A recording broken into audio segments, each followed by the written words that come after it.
వచ్చేసా ఏంద్రు కవర్ లో బలంగా తెచ్చినావా? ఏమీ లేదు మావా, నిన్న రంజాన్ కదా, మా తమ్ముడు ఫోన్ చేసి అన్న ఇంటి దగ్గరకు రండి అని అన్నాడు మావా. దేనికో చెప్పరా? నో చెప్తే గాని రావా? సర్లే ఈ రోజు రంజాన్ కదా బిర్యానీ చేసుకున్నాము, తింటారేమో ఫోన్ చేసా. అబ్బా బిర్యానీ ఇద్దో వచ్చేసా తమ్ముడు. బిర్యానీ అనగానే రన్నింగ్ రేస్ లో హుస్సేన్ బోల్ట్ పరిగెత్తాను మావా. సడన్ గా ఒక ఫోన్ వచ్చింది మావా. ఎవరు అది అని ఎత్తి చూస్తే మా తేజ గాడు. అరే ఈ రోజు రంజాన్ కదా, రోషన్ ఫోన్ చేసి బిర్యానీ తినేసి పోతురు రండి అని పిలిచాడు రా. నేను ఆల్రెడీ ఆన్ ద వేలో ఉన్నాను రా స్వామి. ఒరే ఈ రోజు సోమవారం మనం నీస్తున్నాం కదా, మర్చిపోయావా ఏంది? ఇంకా నా ఆశలన్నీ నీళ్లు గారిపినాయి మావా. సరే అని మా తమ్ముడు రోషన్ కి కాల్ చేసి అరే ఈ రోజు సోమవారం మేము కౌస్తున్నాం రా అని చెప్తే, రెండో రోజు బిర్యానీ మా ఇంటి దగ్గరికి తెచ్చి ఇదిగోండన్నా మీకోసం ఫ్రిడ్జ్ లో భద్రంగా ఎత్తిపెట్టి తెచ్చాను అని అన్నాడు మావా.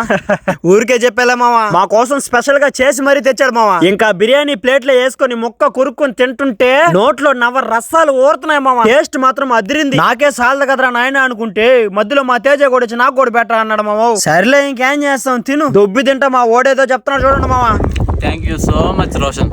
మా తమ్ముడికి సింపుల్ గా థ్యాంక్స్ చెప్పలేను మావా, ఎందుకంటే వాడు మా తమ్ముడు కాబట్టి. మీకు కూడా ఈ విధంగా ప్రతి రంజాన్ కి బిర్యానీ గానీ హలీం గానీ తెచ్చిచ్చే ఫ్రెండ్స్ ఎవరన్నా ఉంటే ఒక్క కమెంట్ చేయండి మావా. సరే ఉంటా మామ.